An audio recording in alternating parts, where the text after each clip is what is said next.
पिछली क्लास में हमने पढ़ा था जो है ईंट के उत्पादन के बारे में, यानी मैन्युफैक्चरिंग ऑफ ब्रिक के बारे में, और हमने ईंट में क्या क्या हानिकारक तत्व मिले हो सकते हैं उसके बारे में पढ़ा था। इस क्लास में हम लोग ईंटों की माप के बारे में, यानी साइज ऑफ ब्रिक के बारे में पढ़ेंगे पहली चीज़, और दूसरी चीज़ जो है ईंटों का वर्गीकरण के बारे में, यानी क्लासिफिकेशन ऑफ ब्रिक के बारे में पढ़ेंगे। तो सबसे पहले हम लोग स्टार्ट करते हैं ईंटों की माप, यानी साइज ऑफ ब्रिक। तो भारतीय मानक संस्थान ने ईंटों की जो साइज़ है 19 बाई 9 सेंटीमीटर निश्चित की है। मसाले के साथ इसकी जो माप होती है 20 बाई 10 सेंटीमीटर होती है, लेकिन यह माप जो है प्रचलन में नहीं है। अब वर्तमान में जो है जो प्रचलित ईंट है उसकी जो माप है वो है 8 सही 3/4 इंच से 4 सही 1/4 इंच बाई 2 सही 3/4 इंच ही होती है, तथा मसाले के साथ इसकी मोटाई जो है हो जाएगी 9 inch by 4.5 inch by 3 inch होगी जो है।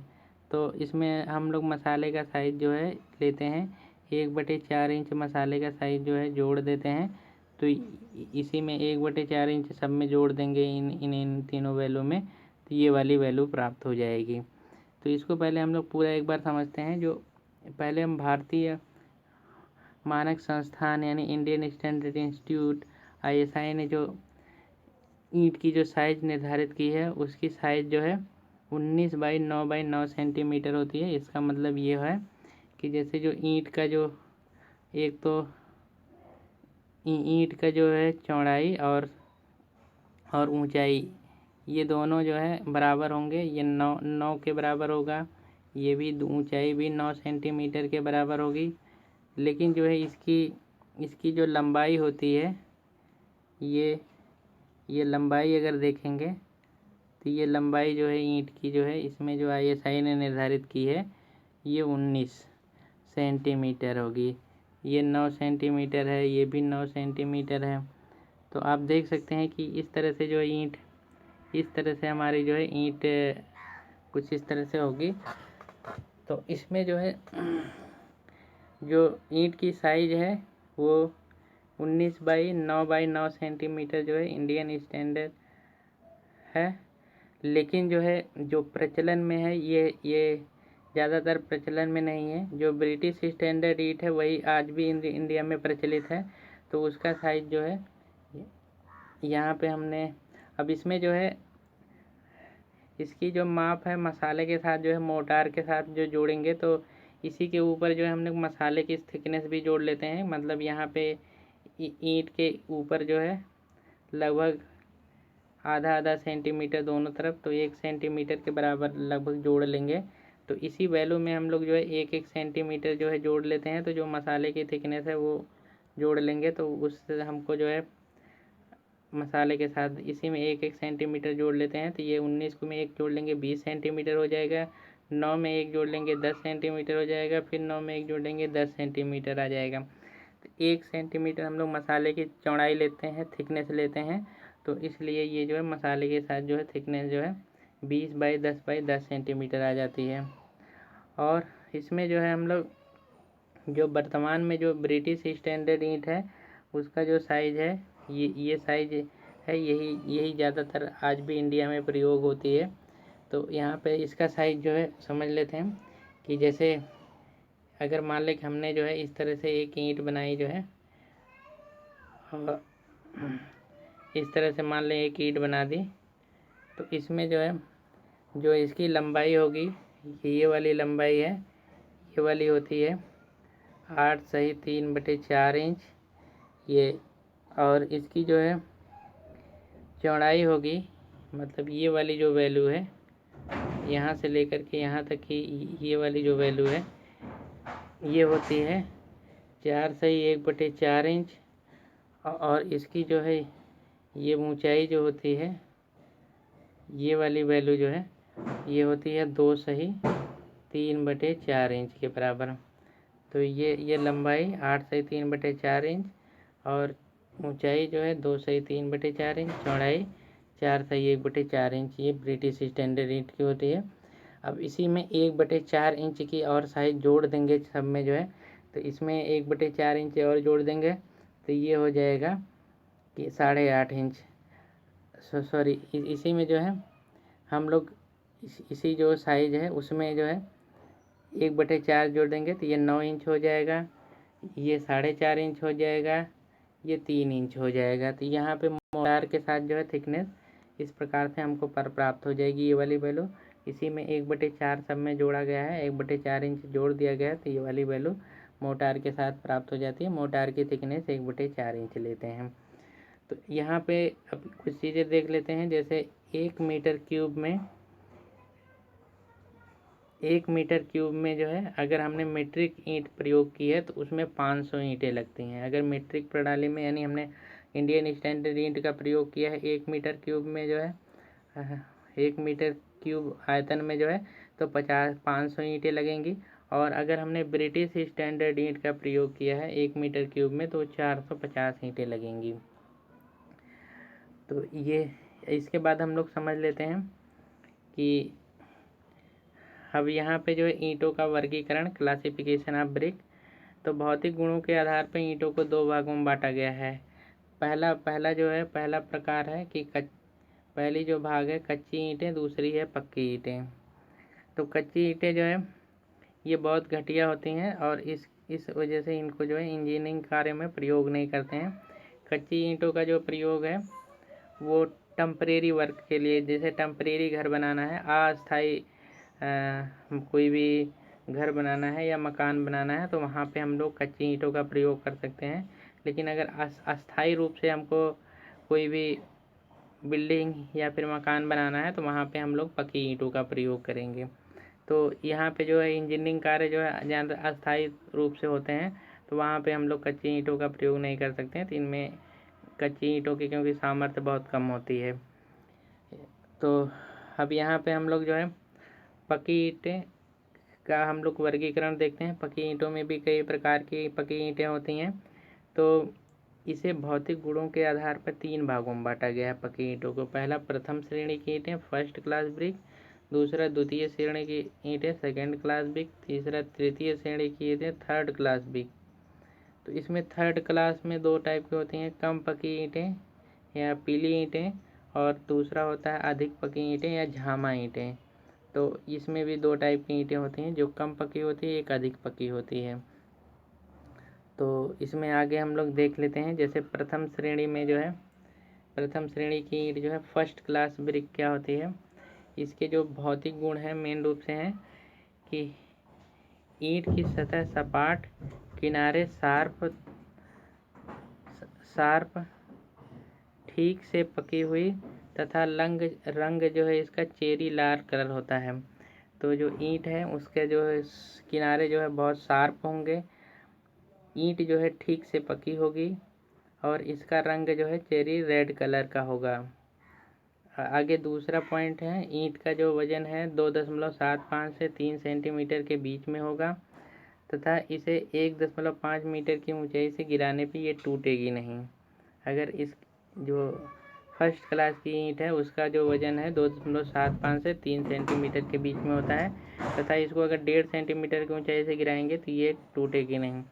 तीसरा इसकी क्वालिटी होती है कि टकराने पर धात्विक ध्वनि उत्पन्न होती है। अगर फर्स्ट क्लास की ईंटों को हम लोग टकराएं जो है तो जैसे धातुओं को टकराने पर ध्वनि उत्पन्न होती है उस प्रकार की ध्वनि उत्पन्न होगी। और 24 घंटे में अगर हम लोग इसे पानी में डुबा दें तो ये अपने आयतन का जो 1/6 भाग है इससे अधिक पानी नहीं अवशोषित करेगी।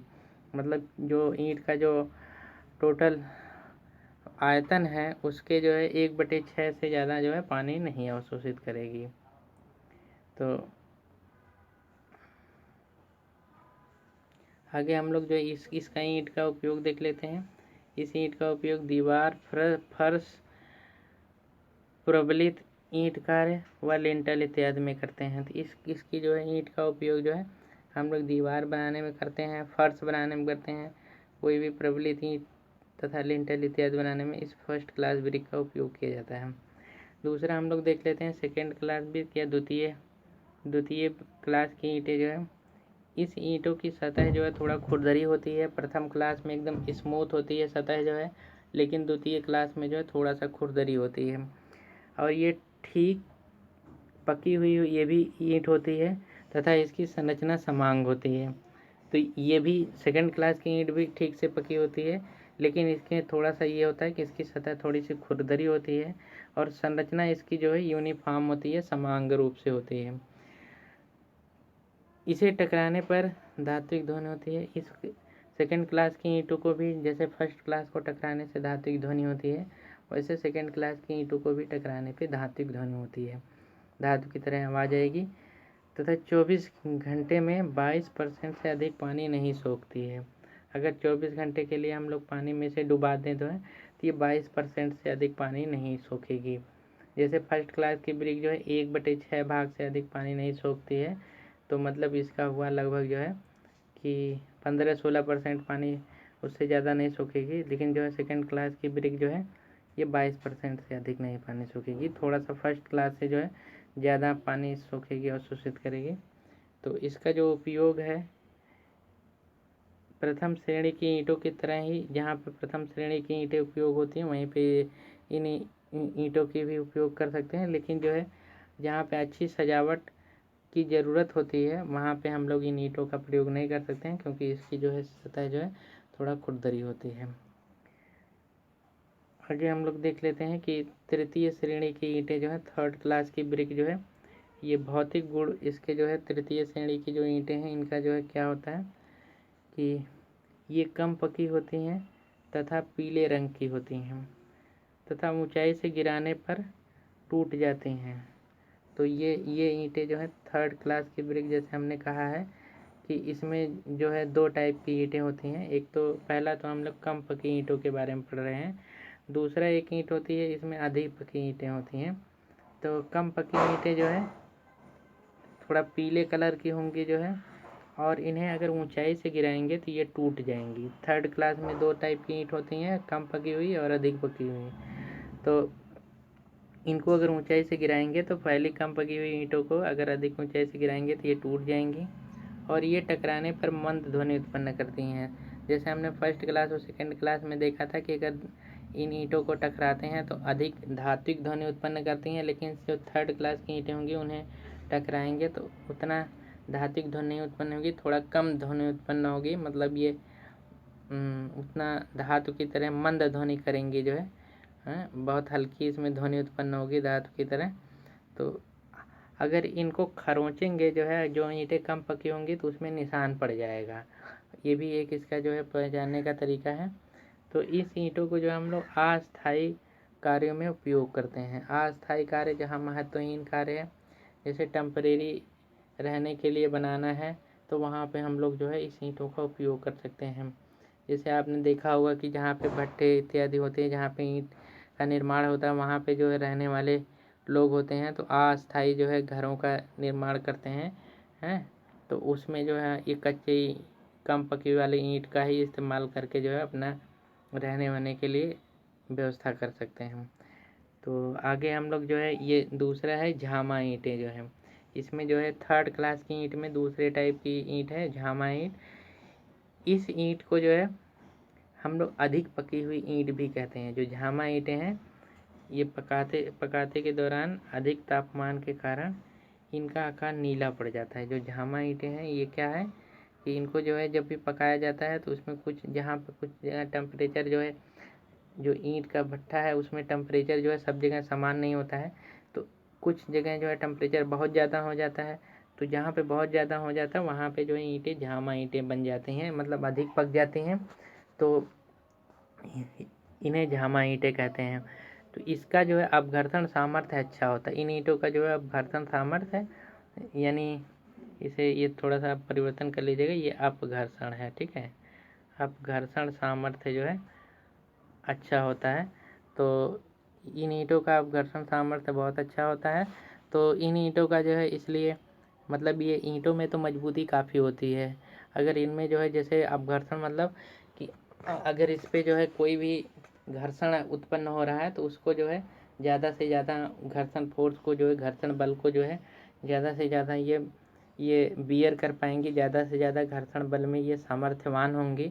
तो इस ईंटों का जो हम लोग उपयोग करेंगे, जो झामा ईंटें हैं इनका उपयोग होता है।